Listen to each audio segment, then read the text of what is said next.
And programs to help fight crime right there in Evangeline Parish.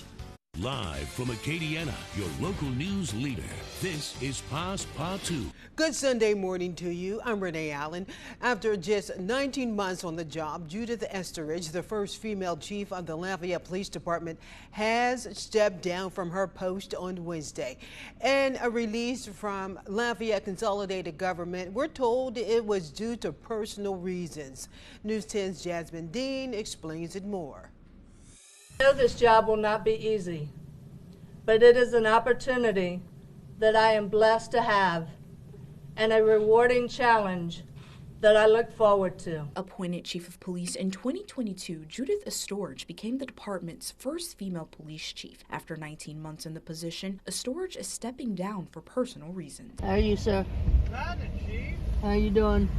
Good. Sources say the department's staff command was informed of the announcement the morning after Etheridge stepped down, and Captain Paul Truard, who has been with the department for over 27 years, has been named as interim chief of police.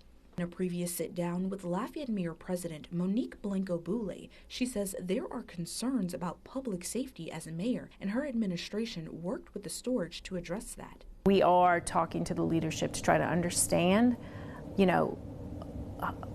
is this a trend or not, and how do we do this? It is concerning to me as mayor, I will say that. Boulay also released a statement on Etheridge stepping down, saying Chief Etheridge's leadership has made a lasting impact, providing stability in the department. We are grateful for her dedication as she will continue to serve within LPD. Etheridge has served with LPD since 1993 and will remain in the department with the rank of captain.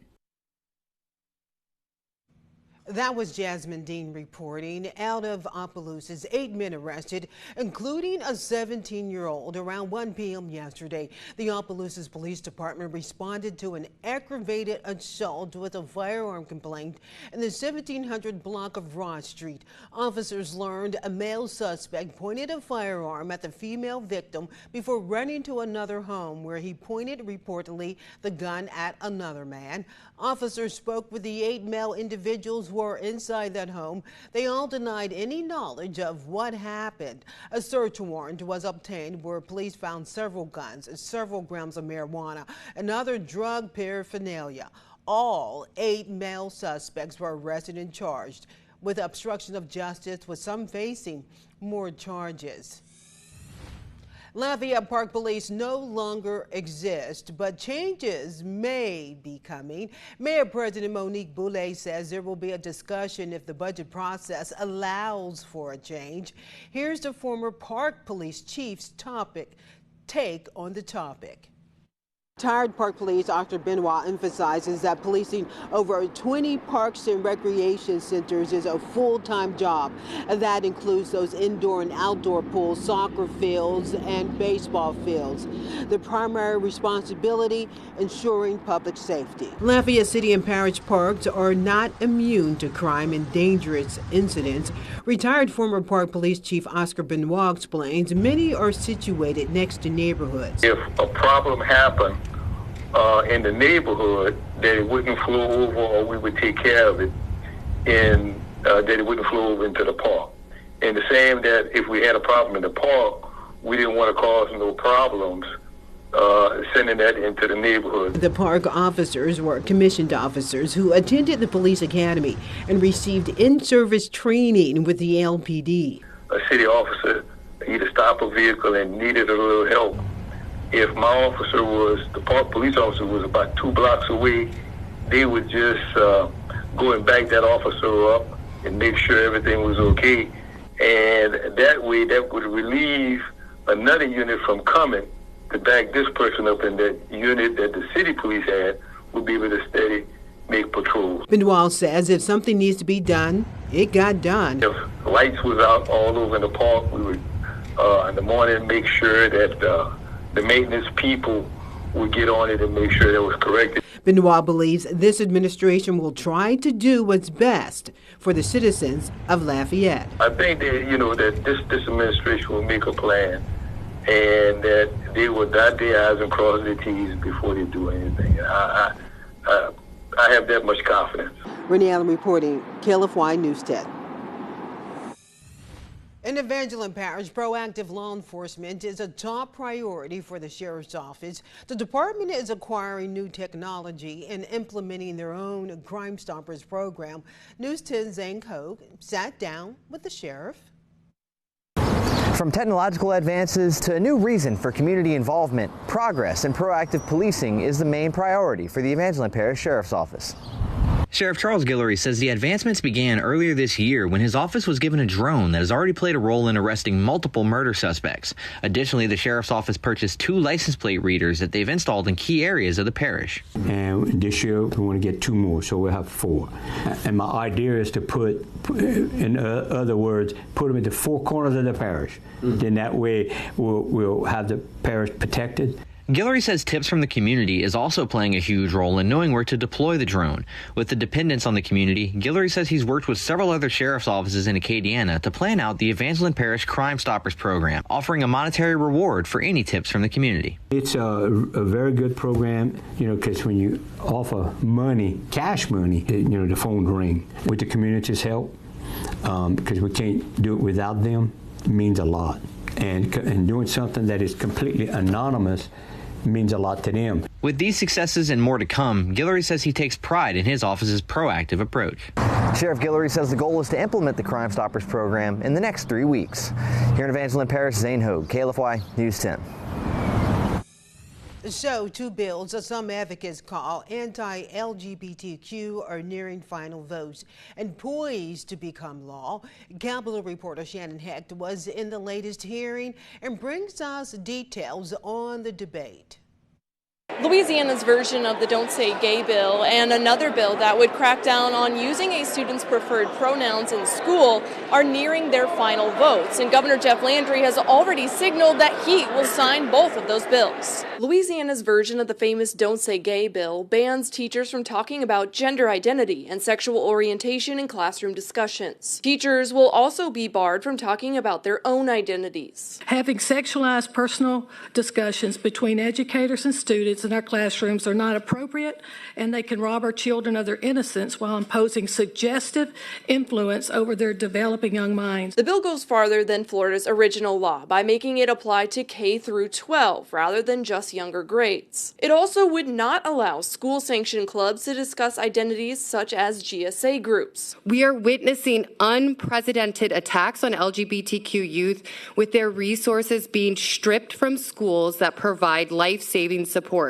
A companion bill cracks down on using a student's preferred name and pronouns that does not match what is on their birth certificate. The bill allows for parents to give permission for students to go by different names, but teachers can still opt out based on their beliefs. But it really tries to put these social issues to the side between the parent and the child and not involve the teacher in this. Statistics show that LGBTQ youth are at a high risk for mental health struggles and are more likely to be suicidal due to discrimination. We all had to be in the closet when we were kids, and you're telling us go back.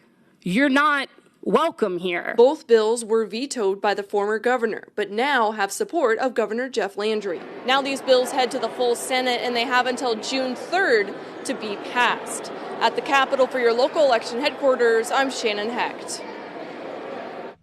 In Arnoldville, the cast members with The Bold and the Beautiful and the Young and the Restless hosted a fundraiser to support cancer patients and World War II veterans. News 10's Kai Price has that for us. For the last 8 years, daytime television stars with The Bold and the Beautiful and the Young and the Restless fly into Louisiana to host fundraising events for the cancer support community. This year, they are also raising money for World War II veterans. Catherine Kelly Lang plays Brooke in The Bold and the Beautiful and says it's a special moment to celebrate veterans. What's really special is hearing their stories, their personal stories, and what they have to live with day to day from that experience, which is really intense. This year, 99-year-old World War II veteran Joe Sciarra is being honored for his contributions to the United States.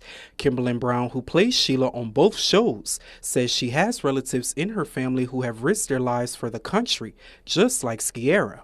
To have someone in your family that has done that and survived, to tell about it, means the world to me. New Orleans native Christian LeBlanc plays Michael on The Young and the Restless, and he says he had a cancer scare while filming, but says that it feels amazing to give back with his castmates alongside him. I get to share my home at my hometowns with people who might not have any familiarity with how unique and wonderful and historical this area of the country is. Eric Braden, who plays Victor on The Young and the Restless, says he dealt with colon cancer for a year before becoming cancer-free.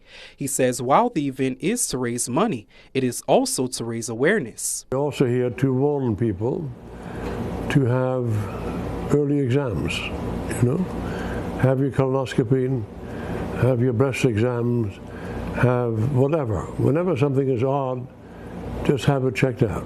Brian James, who plays Devin on The Young and the Restless, says, we have our freedom and we have our lives because of what they went through, what they dedicated their lives to. And again, I think if anybody has the opportunity to give back and support them, they should. That's what we're fighting for and trying to make money for, is help those young men that lost all those limbs, and the people have to understand why they lost their men. They lost it for our flag, our Constitution, and the love of our country. Kai Price, KLFY News 10. Yesterday in Acadiana, the Po' Boy Festival happened in Scott. The festival wrapped up at 6, and it appears to have been yet another big success. The festival honors the legacy of the Po' Boy sandwich and promotes the culture and hospitality of Acadiana, of course, through food, music, and fun. Trevor Sonnier over in the Weather Center, and we should have a lot of fun this coming week. The weather is going to be a lot better for us. Yeah, we finally have gotten rid of the rain, at least for now, and we'll see mostly sunny skies and hot temperatures through much of the next few days. Let's take a look at our Sky 10 camera network. We're seeing mostly sunny skies out there right now. Some areas of fog, though. Notice across our downtown Lafayette camera there, you can see some fog in the distance. And then our Evangeline Downs camera on the bottom right, we're seeing patchy fog. So it's just depending on where you are. Visibility at around 4 to 5 miles across the area now, last I looked. And we're pretty much tracking at that same point. Zero visibility, though, in Opelousas, which makes sense based on our Sky 10 camera there. 6-mile visibility in Lafayette, 4 miles in New Iberia. Satellite radar shows clear skies across our area, and we'll continue to see the sunshine through the day today. Our nearest disturbance is well to the east of us now across Alabama and South Carolina, continuing to work off to the east. And then we have the main jet stream that continues to reside to the north of us right here. But all the major storm systems will be following that storm track well to the north of us, and we'll continue to see the hot and dry conditions. Temperatures rise through the 80s, getting into the lower 90s later on this afternoon. Mostly sunny for today with a few fair weather cumulus clouds. That would be about it. Clear skies for tonight, and for tomorrow more of the same with mostly sunny skies and a few of these clouds coming in through the day. But sunshine will prevail pretty much through Wednesday and Thursday. Maybe a few more clouds coming in by the end of the week and the weekend based on what I'm seeing now with a few upper level disturbances that may move close to the area. Lower 90s for this afternoon, falling back into the upper 60s, lower 70s for tomorrow morning. And then tomorrow afternoon in the lower 90s once again. Very light northeasterly breeze for today at around 2 to 6 miles per hour. But the wind field is relatively weak, but that will be changing a bit for tomorrow. Notice south winds now coming in, so humidity levels will be increasing. And because of that, heat index values may come into play later on in the week as that moisture increases in the lower levels of the atmosphere. So here's a disturbance that moved through about 48 hours ago. Is continuing to progress off to the east there. And then we have our main jet stream, which continues to reside to our north. Here's one storm system and another storm system, but they're all moving to our north. But that's why we'll have south winds, though. But then another disturbance tries to move close to the area by Thursday.